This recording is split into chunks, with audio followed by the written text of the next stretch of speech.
The village of Neandri pulsed with life, a place where drums never slept and the scent of roasted maize and red earth clung to the air. The sun fell golden across the thatched roofs, and every evening laughter from the square echoed between the hills. To any stranger, it seemed like paradise, a place where community thrived, where traditions bound people together like the threads of a colorful Kent cloth. Yet beneath the songs and smiles, shadows whispered. Envy had a language of its own, and in Neandri, it spoke softly, curling through the hearts of those who smiled too sweetly. In that village lived a young woman named Edissa, whose eyes carried more light than dawn itself. She dreamed not of wealth or power but of carving her own path, of weaving patterns so beautiful they would one day hang in the chief's hall. Her hands were gifted, her spirit fierce, and her laughter, when allowed to bloom, could make even the elders pause and listen. But those who surrounded her saw something dangerous in her light.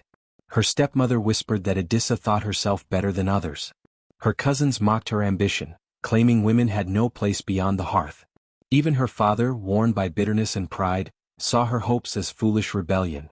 Every day, Edissa rose before the sun to work the fields, her hands blistered and her back bent under baskets of yam and cassava.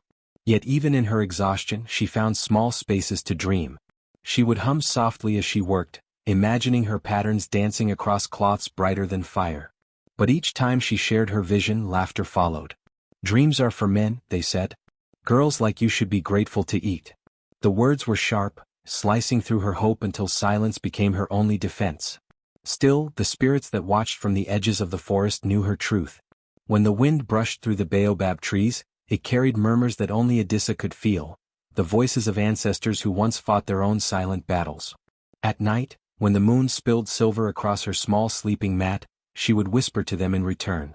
"Why was I given dreams if they were meant to burn?" she would ask. And the wind would sigh, rustling through the cracks of her hut like a promise not yet fulfilled. To the villagers, Edissa was invisible, a quiet figure who worked without complaint. But unseen forces had begun to stir around her. The air seemed to hold her name differently, as though the earth itself was waiting.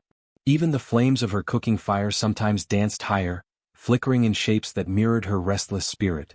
It was said that when injustice lingers too long, the ancestors take notice. And in Neandri, the balance of things had begun to tilt. While the villagers slept, the unseen eyes of spirits watched her dreams rise like smoke from dying embers. They saw her pain, her patience, and the strength hidden beneath her silence. For though her hopes had been burned again and again, something fierce remained alive within her, something the flames themselves could not consume.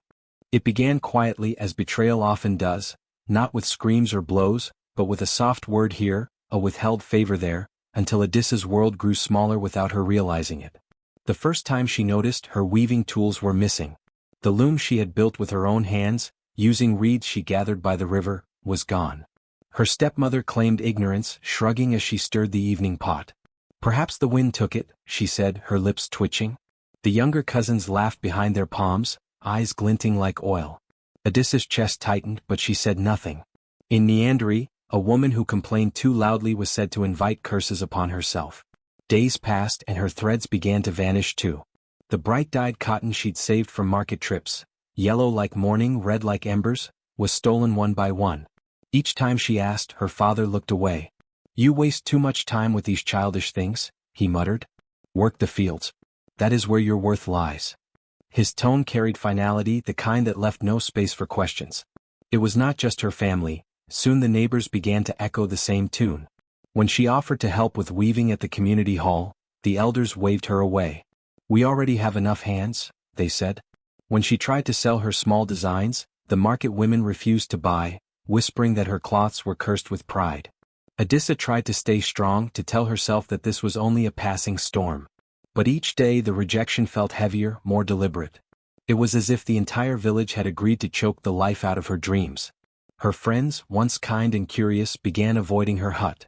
When she passed through the square, conversations hushed. Laughter followed her steps. It was not anger she felt then, but confusion.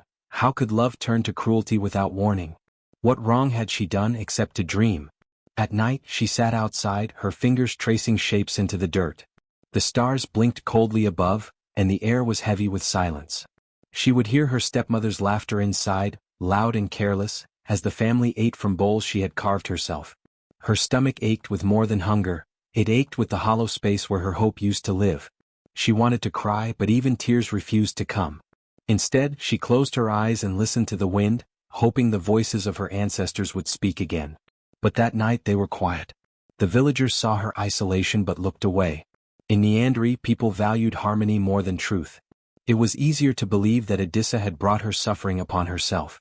Some whispered that she was ungrateful, that her misfortune was punishment for her pride. Others pitied her quietly but offered no help.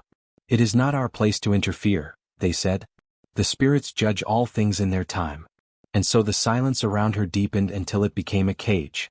Odyssa's days blurred together, harvests, chores, endless labor. Her once bright eyes dulled, but beneath that weariness, something dangerous began to form. It was not hatred, not yet, but a steady knowing that she had been wronged. The fire within her, though small, flickered beneath the ashes. She no longer spoke of her dreams, but when she worked in the fields, she dug her hands into the soil and thought, "One day this earth will remember me." Unseen, the spirits stirred again. They saw betrayal growing in the hearts of the living and the seed of justice smoldering in hers. The village thought it had silenced her, that her dreams had died quietly in the shadows. But the silence was only the inhale before the storm. The days in Neandry passed like smoke, each one fading into the next, leaving behind only the faint taste of bitterness. For Odissa, morning meant exhaustion before the sun even touched the horizon. She woke to the sound of her stepmother's voice, sharp, commanding, slicing through the soft dawn air. "Up, girl. The fields won't tend themselves." Her hands, roughened and scarred, had long forgotten softness. She carried heavy baskets of yam and cassava from one end of the field to the other, the weight pressing down on her shoulders like the village's contempt itself. Yet, despite the ache that spread through her body, she moved with quiet endurance. She had learned long ago that protest invited punishment, and silence was her only shield. When she returned from the fields, drenched in sweat and dust, the others would already be eating. Her portion was always smaller, her cup always half-filled. "You are lucky to eat at all," her stepmother would sneer, and her father, too weary or too blind, would nod in agreement. Some days they sent her to fetch water from the river miles away, ensuring she returned too tired to weave or dream. On other days they assigned her to grind grain long into the night while the others laughed by the fire. The sound of their joy felt like mockery, but Odissa kept her eyes low and her lips sealed. Still, even in that endless chain of humiliation, small fragments of light survived within her.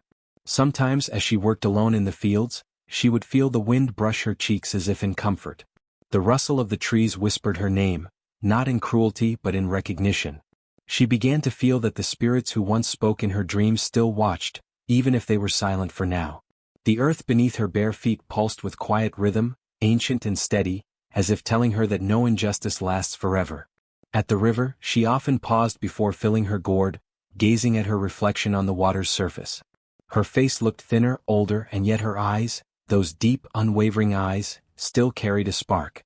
She would remember her mother then, the woman with laughter like rain and hands that could heal anything they touched. Her mother used to tell her, "Fire does not die in the dark, my child, it learns to glow." The words had meant little to her as a girl, but now they returned, anchoring her spirit each time despair threatened to drown her. The villagers continued to overlook her suffering, though some saw hints of something stirring beneath her quiet obedience. Once an old woman selling beads at the market caught Odyssa's gaze and froze. "You have the eyes of the old ones," she murmured, voice trembling. "There is fire in you, child. Be careful, it burns what it touches." Odissa didn't respond, but that night, the words replayed in her mind as she lay on her mat, listening to the wind howl outside. The air felt different now, thicker, charged as if waiting for her to breathe it in. Her stepmother grew crueler, sensing that something in Odissa refused to break. "You walk like you think you're better than us," she accused one night, slapping a bowl from Odyssa's hands. The porridge spilled across the floor, steaming like ash. "Clean it. Eat from the ground if you're so hungry." Odissa obeyed without a word, but when her fingers touched the dirt, she whispered beneath her breath, "Even the earth knows the truth." The stepmother didn't hear it, but the ancestors did. Weeks turned to months, and Odyssa's silence became heavier, more deliberate. She stopped seeking approval or comfort.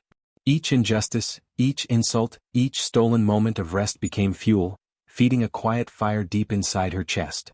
She began to dream again, not of cloth or colors but of light and heat, of something that burned so bright it could melt chains and expose every lie. In her dreams, she stood in the middle of the village, surrounded by fire that did not harm her. The flames moved like dancers and the spirits' voices sang through them. Your pain is the spark. Your patience is the flame. By day she remained the obedient daughter, working, cleaning, enduring. But by night her spirit grew taller, stronger, fiercer. She learned to listen to the rhythm of the wind, to hear meaning in the crackle of dry leaves, to draw courage from the pulse of the earth beneath her. Though she still bore the marks of labor and humiliation, something invisible had begun to shift. The fire that once flickered weakly now glowed steady, hidden behind her calm face. The village did not notice. They still saw her as small, broken, defeated. They mistook her silence for surrender. But silence, for Adissa, had become a forge, a place where she shaped her strength in secret. She no longer feared their cruelty. Deep inside, she understood something the others could not. That pain, when endured with patience, transforms into power. The flames they thought had destroyed her dreams were, in truth, the very ones shaping her destiny. And though no one yet knew it, the fire they had kindled in her would one day rise high enough to burn through the heart of Neandry itself. The days that followed were eerily calm. The villagers thought Adissa had broken completely, that the humiliation had drained her of all spirit. She went about her chores silently, her movements deliberate, her eyes lowered. But beneath that stillness, her mind had become sharp, each moment, each glance, each whisper woven into a plan. The ashes of her tapestry still haunted her dreams, but now those ashes had formed something new inside her, the outline of purpose. At dawn she would sit by the river, pretending to wash clothes. The current carried reflections, of faces, of trees, of time itself, and she used it to study those who passed. Her oppressors were careless now, believing victory was theirs. Her stepmother's laughter echoed across the courtyard, brittle and shrill, while her father drank more than he spoke. The elders who had burned her dreams strutted through the village with swollen pride. Adissa saw all of it, and with every detail she built the foundation of her response, not through vengeance of the hand but of spirit and consequence. In silence she began to listen, to words, to footsteps, to the sighs of the wind. She noticed how her stepmother grew nervous when the firewood crackled too loud at night, how one elder trembled whenever thunder rolled, how even the bravest men avoided the old baobab when the owls cried. Fear, she realized, was already among them, it only needed a voice to awaken it. Each night she lit a small clay lamp in her hut, its flame tiny but steady. She would stare into it until her eyes blurred, hearing again the whisper of her ancestors. Control the flame, child. Fire is both life and death. It obeys the one who knows when not to burn. Those words became her mantra. Her anger, once wild and consuming, began to take shape, no longer an inferno but a forge. Each breath, each restraint, each observation tempered her spirit like metal in heat. The villagers thought her silence meant surrender, but silence was her weapon. She began small, offering quiet help to the children whose parents had mocked her, giving water to those ignored by the elders. People began to look at her differently, whispering that the girl who had been shamed still carried light in her eyes. Her enemies did not notice the subtle shift, but the air did. Even the animals grew quiet when she walked past. One evening, as the sun bled into the horizon, Adissa watched her stepmother berate a servant over spilled grain. The cruelty was so unnecessary, so petty, it almost amused her. "You waste your fire," she murmured under her breath. "You burn others and think you're warm." Her voice was low, but the wind carried it. Her stepmother turned sharply, sensing something though no one stood close enough to speak. For the first time the older woman's face paled. That night, Adissa wrote symbols in the dirt near her hut, patterns her mother had taught her long ago, marks of protection and awakening. They weren't spells in the ordinary sense. They were promises, bindings between will and spirit. She whispered to the earth, "I will not let their cruelty consume me. My fire will not destroy, it will reveal." By moonlight she began visiting the old shrine on the hill, abandoned for years. The villagers avoided it, believing spirits lingered there, but Adissa knew the truth. The shrine wasn't cursed, it was waiting. She cleaned its steps, lit small fires in its clay bowls, and spoke softly into the dark. "You who watched me burn," she said one night, "teach me how to rise without losing myself." And the wind answered. Her heart no longer raced with fury, it beat with focus. She knew when each elder met, when her father stumbled home drunk, when her stepmother snuck offerings to the ancestral tree to beg for protection. She mapped their fears, their sins, and their patterns, not to strike them down, but to make them see what they had created. Weeks passed and her plan grew clearer. It wasn't about revenge alone, it was about revelation. She wanted them to witness what fire could become when tamed by justice. The ancestors' whispers grew stronger now, guiding her dreams, shaping her patience. She had learned that silence could speak louder than any scream, and that true flames did not announce their coming. They simply appeared and changed everything. So Odissa waited. Watched. Prepared. Her wrath no longer burned wild. It smoldered beneath calm eyes and a gentle smile. The same villagers who had pitied her began to bow their heads when she passed, unsure why their hearts grew heavy in her presence. And on the night when the moon turned red and the wind carried the scent of distant rain, she finally whispered to the fire within her, "Now I am ready." The night of her transformation began with silence, so deep it seemed the world itself was holding its breath. Odissa sat before the small clay lamp she had lit countless times before, but tonight the flame danced differently. It stretched taller, bending toward her as if listening. The air around her felt charged, pulsing with something unseen yet ancient. She could feel her heartbeat in her palms, in her throat, in her very eyes. Every scar of humiliation, every tear she had swallowed, every broken dream began to rise within her, not as pain but as power. Her reflection in the brass bowl before her shimmered. For a moment, it looked like another woman staring back, a woman older, regal, and unyielding. Odissa blinked, but the reflection did not fade. The figure's eyes burned gold, the color of fire just before it turns white. The voice that spoke was not hers, yet it echoed from within her chest. "You have carried enough sorrow, child. Let the fire know your name." A warmth began in her spine, crawling upward like molten light. She didn't scream. She didn't flinch. Instead, she let it fill her, shaping her trembling hands into stillness. Her tears evaporated before they could fall. Her breath steadied, and with it came a strange calm, the calm of one who has seen both death and destiny and now fears neither. When she stood, the tiny flame of the lamp flickered wildly, and shadows of her ancestors seemed to dance across the walls, men and women in old tribal garments, their eyes glowing faintly in approval. The transformation wasn't only within. When she stepped outside, the world around her seemed to react. The night wind curved around her body instead of touching it. The grass leaned toward her as though bowing. Even the stray dog that often barked at strangers lay flat against the ground, whining softly. Odissa's presence had changed, no longer that of a defeated girl, but of something sacred, something untouchable. The villagers noticed too. The next morning, as she walked through the marketplace, silence followed her footsteps. The gossiping women who once mocked her now avoided her gaze. The men who had laughed at her dreams could not explain why their throats tightened when she passed. Her eyes, once soft and uncertain, now held the glint of embers that refused to die. They burned not with anger alone but with purpose. Old Mama Injeri, the herbalist who lived near the river, was the first to speak what others only feared to whisper. "She has been touched," she murmured to a young boy. "The spirits walk with her now." The fire did not consume her, it crowned her. At night strange things began to happen. The fire at the villagers' hearths would flicker higher when Odissa's name was spoken. Dreams carried her image, sometimes standing amidst flames, sometimes walking across rivers of ash unharmed. The elders, shaken by such omens, sent offerings to the old shrine, but the flames there burned blue instead of red, signaling that the ancestors were already at work and could not be bribed.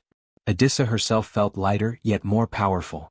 She could sense the heartbeat of the earth beneath her feet, the whisper of trees in her mind, the breath of her ancestors in the wind. Her hands, once cracked from labor, now felt like extensions of the flame itself, capable of creation and destruction alike. When she spoke, her voice carried an echo as if many voices spoke through her. But there was no arrogance in her transformation, only certainty. She no longer sought revenge in the way mortals do. What she sought was balance, restoration, the righting of what had been twisted. The fire within her was no longer wrath, it was truth. And truth, she realized, does not shout. It simply burns until all lies are turned to smoke. When dawn came, the first rays of sunlight touched her skin, and the villagers watching from afar swore they saw faint streaks of flame shimmer around her form before vanishing. It was then they understood, Odissa had become something more than they could comprehend. Her return was not announced by thunder or song. The flame had not devoured her. Storm. It had chosen her. One morning, the mist hung low over the hills that framed the village, and through that silver veil, Odissa walked. No one saw her at first. But when the first child spotted her figure from afar, carrying nothing but a staff of carved wood and wearing a cloak of deep red, the whispers began to ripple through the air. "She's back," an old woman murmured, clutching her beads. "But how?" No one had expected to see her again. The villagers had long assumed that her humiliation had swallowed her whole, that she had withered in silence somewhere far beyond their reach. Yet here she was, alive, radiant, changed. Her footsteps were soft, but each one seemed to echo louder than drums in the hearts of those who had wronged her. The market grew still as she entered. The chatter of sellers faltered, the clinking of metal scales stopped.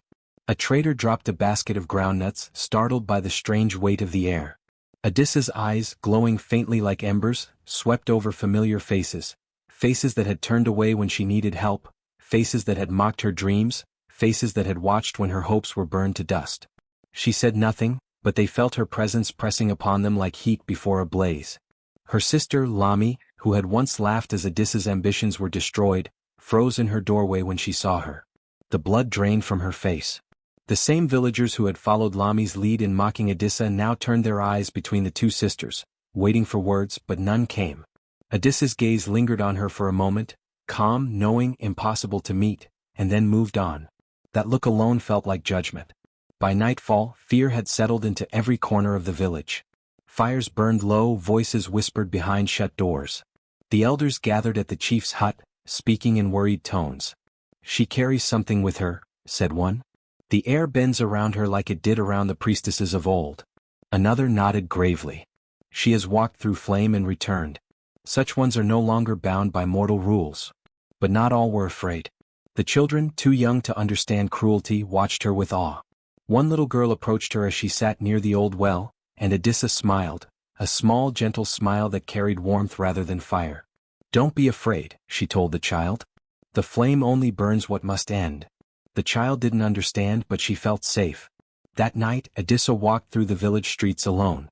The moon was hidden behind drifting clouds, and the wind carried the scent of rain and ash. She moved like a shadow between huts, her eyes reflecting faint light even in darkness. She paused before the courtyard where her family had once mocked her ambitions. The clay pots, cracked and worn, lay scattered. The walls, once painted in bright patterns, now looked faded and neglected. Inside, her sister sat by the hearth, trembling. When Adissa's silhouette appeared in the doorway, Lami gasped and clutched her chest. You should not have come back," she stammered. Adissa didn't step closer. Her voice, soft as a whisper, filled the room. "And yet I did. The fire did not destroy me, it remembered me." The flames in the hearth flickered higher, twisting into shapes that seemed almost human, almost familiar. Lami shuddered, unable to look away. She had spent years convincing herself that her cruelty was justified, that Adissa's failure was her own fault. But now, in that dim light, she felt the weight of every lie pressed down on her shoulders. Adissa turned away and left without another word. She didn't need to curse anyone. The fire that followed her was silent, invisible, and just. By dawn, rumors spread like smoke. Some said they saw her walking along the riverbank, speaking to the wind. Others swore the flames in their cooking fires flickered red when she passed. The chief sent for her, but when his guards went to find her, they couldn't say where she had gone. She was everywhere and nowhere, moving through her old world like a spirit come to claim balance. The village could not rest. Every whisper carried her name. Every shadow felt warmer, as if it might suddenly ignite. The people who had once scorned her began offering food to the ancestors again, murmuring prayers for forgiveness. Even those who had done her no harm could feel the pull of her presence, a reminder that truth, no matter how deeply buried, would always rise like smoke. Adissa watched from the edge of the hills that night, the glow of her old home flickering below. She could hear the distant beat of drums, the rhythm uneven, filled with fear. But she felt no pity. She had returned not for vengeance, but for reckoning. The fire within her pulsed softly, waiting. The first sign of wrath came quietly, as most reckonings do. It began with whispers in the night, strange sounds carried by the wind, faint like distant weeping, yet filled with something heavier, something that made hearts pound and lamps flicker. The villagers woke uneasy, sensing that something ancient had stirred beneath their soil. Cattle refused to graze. Birds circled the sky in restless spirals. The air thickened, charged with invisible fire. Those who had stood against Adissa, who had sneered at her dreams and mocked her pain, found their days turning heavy and their nights sleepless. One by one their fortunes began to crumble. The merchant who had ridiculed her ambitions found his storerooms infested with rats that devoured everything he owned. The woman who had spread cruel rumors about her woke to find her voice gone, her throat dry, her lips unable to form sound. The men who had destroyed her hopes for marriage quarreled among themselves until their alliances shattered. At first, the villagers tried to explain it as coincidence. "It is the season of curses," one elder said nervously. "The air is changing." But deep down they knew. Every misfortune bore the scent of smoke, soft, faint, but unmistakable. The fire that had once burned Edissa's hopes was no longer a destroyer. It was a mirror returning every cruelty to its source. Lami, her sister, felt it most. The guilt she had buried under pride began to choke her. Every night she dreamed of flames, dancing shapes that whispered her name in voices that were not human. When she awoke, the air around her felt warm, her bed damp with sweat. Once she tried to go to the river to cleanse herself, but the water steamed as her hands touched it. Villagers began to avoid her. Children ran when she passed. They said the fire followed her shadow. Meanwhile, Edissa walked through the village without a weapon, without a word of curse. Her mere presence became the reckoning. Wherever she went, the guilty could not look her in the eye. The market women who once mocked her turned their faces away. Men who had scorned her trembled as she passed. And yet she said nothing. Her silence was louder than any threat. On the fourth night, the sky itself seemed to catch her mood.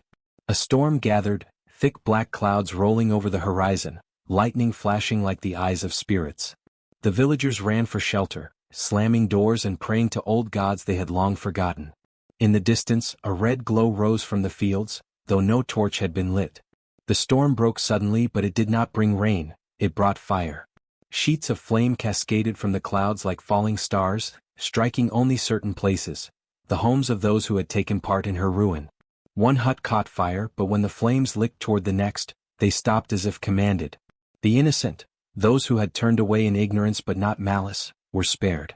Only the truly guilty saw their world turn to ash. The villagers screamed and fled, but Edissa stood at the heart of the storm, her cloak billowing around her like wings of ember. Her eyes glowed, reflecting every spark, every cry, every act of justice unfolding before her. "Let the fire choose," she whispered, and it did. Those who tried to flee found themselves surrounded not by walls of flame, but by visions. They saw the faces of those they had hurt, the pain they had caused, the laughter they had given to cruelty. For some, it was too much. Their minds broke under the weight of their guilt. Others dropped to their knees, weeping, begging forgiveness that could no longer be granted. Lami stumbled toward Edissa, her hair tangled, her face streaked with soot. "Sister," she cried, her voice hoarse. "Please, make it stop. I didn't know it would go this far." Edissa looked at her, her expression unreadable. "You lit the first flame," she said softly. "Did you think it would never grow?" Lami fell at her feet, clutching the hem of her cloak. The air shimmered around them, hot enough to blister. But Edissa did not strike her. She only placed her hand upon Lami's head. For a moment the fire dimmed. "May you live," she said, "and remember." Then she turned away. The flames did not follow her sister again, but neither did peace. By dawn the storm had passed. The sky cleared, pale and trembling with the scent of wet ash. Half the village stood in ruins, yet not all was lost. The old, the kind, the humble, all had been spared. The guilty, however, had vanished, leaving behind only smoke and scorched earth. The villagers gathered in silence, their faces pale, their eyes reflecting what they could not explain. Some whispered that it was the ancestors' doing. Others said Edissa had become a spirit of balance, a guardian against human cruelty. No one dared approach her as she stood at the center of the charred fields, the morning light painting her in gold and red. Edissa looked upon what remained, not with satisfaction but with solemnity. The fire had done what it must. It had cleansed the village of deceit and greed, leaving behind fertile ground for new beginnings. Her task was nearly done, but her heart carried both grief and purpose. As the villagers watched, she raised her hand to the sky. A final spark rose from her palm and drifted upward, vanishing into the clouds. Then she spoke, her voice carrying through the hushed air. "Let this place remember not my wrath, but the fire that teaches truth." The wind shifted, cool and pure. Somewhere a child began to cry, not in fear but in relief. And for the first time in many years, the village breathed freely, their sins turned to smoke, their souls tempered like steel. The night after the fire began, the villagers stood trembling in the orange glow of its aftermath. The wind hissed through the huts as if whispering a warning. A sacred force had awoken, one that did not punish without reason. Amid the chaos, something strange happened. While the flames roared through the homes of those who had mocked, beaten, or betrayed her, other huts remained untouched, glowing softly as though wrapped in invisible protection. Mothers held their children close, whispering prayers of gratitude when they saw that their thatched roofs did not catch the fire. The innocent had been spared. The widow who once gave her water when others refused watched her small garden still alive, dew forming on the leaves as if blessed. The old man who defended her once during a village meeting found his hut untouched, the fire curling around it like a bowing spirit. Even the young children who had shared smiles with her, unaware of the darkness the elders cast, found the ground beneath their feet cool and unburned. It was as though the flames themselves had a mind, choosing justice over destruction. But the guilty, her tormentors, the ones who had mocked her dreams and set her path aflame, they faced the full measure of her wrath. The chief's son, who had stolen her recognition and laughed as her ideas were dismissed, now sat amid the ashes of his father's compound, weeping as he realized that power had not protected him. The women who spread lies about her innocence now stared at their reflection in broken calabashes, their beauty withered by fear. They called out her name in trembling voices, but only the wind replied, a whisper of smoke that carried her unseen presence. Yet through all of it there was no wild rage, no mindless vengeance. The fire moved with purpose, as though guided by ancestral hands that understood fairness. The villagers saw in her power not cruelty but balance, the kind that restored harmony where greed had once ruled. The drums that had fallen silent now began to beat again, not in celebration but in reverence. People realized that her wrath was not born of hate, but of justice, the same justice they had once ignored. The elders gathered in the square, humbled and trembling. "This is not the wrath of a woman," one whispered. "It is the spirit of balance returning to us." They understood then that her suffering had never been private, it was the suffering of truth buried by envy, of purity mocked by power. Her fire was not destruction, it was cleansing. It spared the good because it recognized the difference between guilt and innocence, something the living had forgotten but the spirits had not. As the smoke lifted, the sky cleared and soft rain began to fall, cooling the embers, washing the soot from untouched homes, and soaking into the scorched earth where corruption once grew. The villagers fell to their knees, watching as the last flames dimmed into steam. The innocent looked at each other with tearful relief, realizing they had survived not by chance but by the purity of their hearts. From that day on the people spoke differently about her. No longer was she the woman whose dreams had burned, she became the flame that chose justice over destruction. Parents began to teach their children that kindness and fairness were shields stronger than any weapon.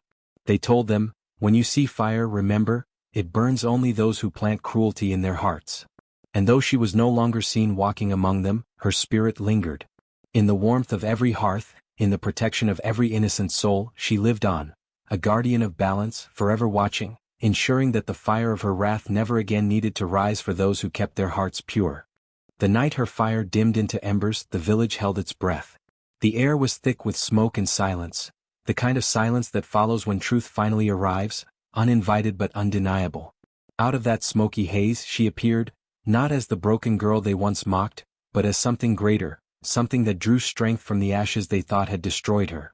Her steps were slow and deliberate. The ground seemed to bow beneath her bare feet, glowing faintly where she walked, as if remembering the pain it had once absorbed. The villagers gathered around the square, trembling, unsure whether to flee or kneel. Some whispered prayers to forgotten gods. Others wept quietly, knowing their guilt could no longer hide behind excuses. Her eyes, dark yet radiant, swept over them. She said nothing at first, letting the weight of her presence fill the air. The very ones who had crushed her spirit, her own kin, her neighbors, her elders, now stood small before her. She did not shout, nor did she raise her hands. Her silence was louder than thunder. Finally she spoke, her voice calm, resonant, and layered with sorrow. "You burned my dreams because you feared their light," she said, her tone carrying across the square like a sacred chant. "You thought that if I remained in darkness, your shadows would never be seen." The crowd shifted uneasily, their eyes darting to the ground. The chief's son, once arrogant and untouchable, lowered his head, the weight of guilt pressing down harder than flame. She turned to her mother first, the woman who had chosen tradition over love, silence over protection. "You gave me to their cruelty," she said softly, "because you feared what they would say. You watched me fall and called it obedience." The older woman trembled, tears cutting lines down her soot-streaked face. "I thought I was saving you," she whispered. "I thought survival was better than defiance." Her daughter's gaze softened, but only slightly. "Survival without dignity is not life," she replied. You forgot that, and so did they. Her mother fell to her knees, her sobs breaking through the silence. But there was no hatred in the young woman's face, only grief for what could never be undone. She turned then to the council of elders, those who had silenced her voice when she spoke of fairness and mocked her dreams of progress. You called me proud because I wanted more than dust, she said. You burned my words because they frightened your comfort.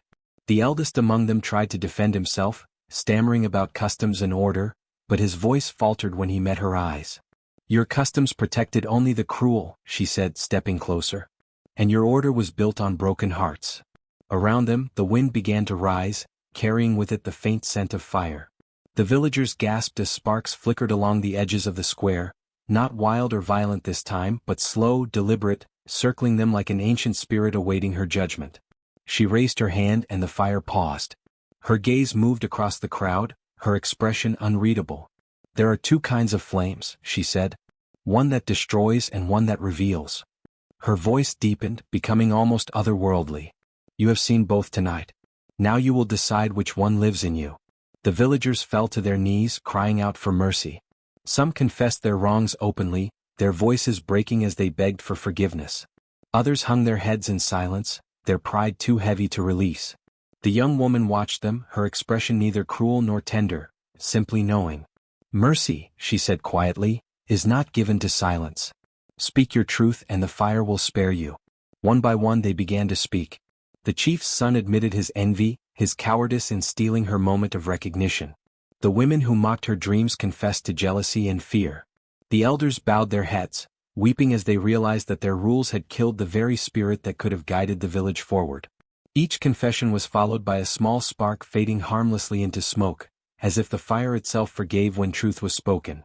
But for those who refused, who still clung to pride and deceit, the flames coiled closer. They did not scream, they simply vanished into smoke, leaving behind only silence and the smell of burnt earth.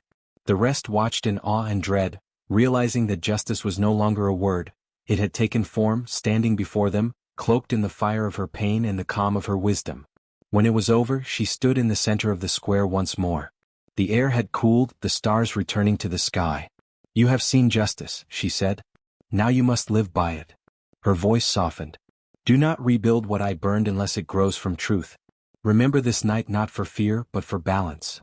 Then she turned toward the edge of the village, where the horizon shimmered faintly with dawn. The people watched her walk away, her figure outlined by the first light of morning, a vision both human and divine. They wanted to call after her, to beg her to stay, but none dared. From that day forward, her name became sacred, not out of fear but reverence. She had given them more than punishment, she had returned their conscience. In her calm wrath and measured mercy, they saw what true justice meant, not revenge but restoration. And though she vanished into the hills beyond the fire's glow, her voice lingered in their minds. Let no dream burn again without reason. The morning after her departure, the village awoke to a stillness unlike any it had known before. The air carried the faint scent of smoke, yet it did not suffocate, it cleansed. The fires had consumed only the rot of their hearts, leaving behind soil fertile for something new. Ash lay across the ground like a second dawn, soft and gray, and from within that grayness, people began to rebuild. But this time not with wood and stone, with conscience. The first act of restoration did not come from the elders or the powerful. It came from the children.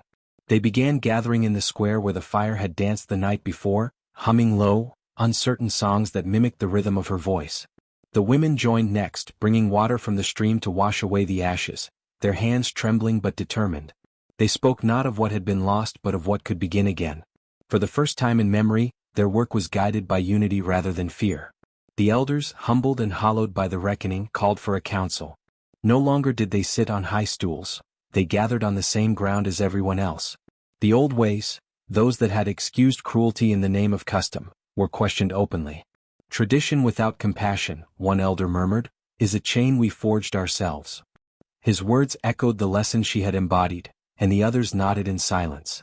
From that day forward, the council decreed that no voice, no dream and no daughter would be dismissed again. Her name, once whispered in shame and pity, became a sacred call for fairness.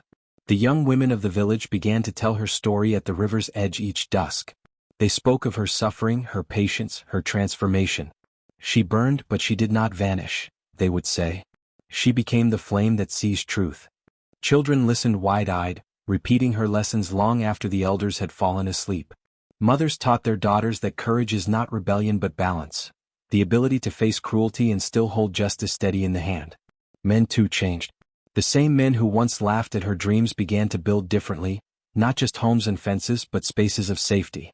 They opened the granaries to widows and the poor, declaring that hunger would never again silence anyone's voice. When a young boy tried to mock a girl for speaking her mind, the chief's son, now quiet and remorseful, stopped him. "Do not speak that way," he said softly.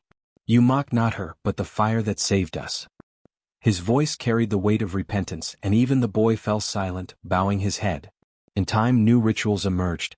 Every full moon, the villagers gathered around the same square where justice had burned. They did not light fires to destroy but to remember. A single flame was kindled in the center, and people placed beside it small symbols of gratitude, a handmade tool, a woven cloth, a kernel of corn, tokens of labor and life. Elders told stories of her strength, her restraint, and her mercy. Children were reminded that the flame listens, that it sees through lies, and that it protects only those whose hearts are clean. From these gatherings grew a new moral code, one not written on palm leaves or carved into stone, but woven into daily living. Fairness became more than an idea, it became habit. Disputes were now settled by open hearing, where all voices could speak before judgment was made. The young woman's lesson, that silence feeds injustice, was recited before every decision. Empathy, too, became a virtue taught alongside hunting and weaving. To understand another's pain was now seen as a mark of wisdom, not weakness. Even the land seemed to respond. Crops grew thicker where the fire had once burned, as though the earth itself forgave. The river ran clearer, and fishermen began to speak of strange blessings, nets full of fish after nights of prayer. "The fire purified us," they would say. "She left her spirit in the soil." Whether it was true or not did not matter. What mattered was that belief had shifted from fear to reverence. Her house, the small hut that had once been her prison of despair, was rebuilt by the villagers into a shrine. Not for worship but remembrance. Inside they placed symbols of her endurance. A handful of ash sealed in a clay bowl, a fragment of burnt wood, a carving of a woman with open palms. Women came there to seek strength before childbirth, men before planting, and children before coming of age. The shrine became known as the House of Balance, and from it radiated the calm strength she had embodied. Years later, travelers who passed through the region would hear of the village of the flame that forgives. They would find a people living not in fear of spirits, but in respect for them. Strangers were welcomed with food and kindness, for cruelty, they said, was a form of blindness, and they would not let blindness return. Every generation retold her story, not as tragedy but as transformation. And though she was gone, many swore they still felt her presence. A soft warmth in the evening breeze, a flicker in the hearth, a whisper that reminded them to stay just, to stay kind, to stay awake. The village did not erase its past. Instead it carried it, as warning, as wisdom. They learned that justice is not revenge but restoration, that true strength is not in fire's destruction, but in its light. And so, when the elders taught their children about courage, they did not speak of warriors or kings. They spoke of her, the woman who rose from the flames and taught them that hope, when burned, can still glow. They called her the keeper of balance, and every night, as lamps flickered across the village, they whispered her final lesson. Let no hand destroy what another heart can heal.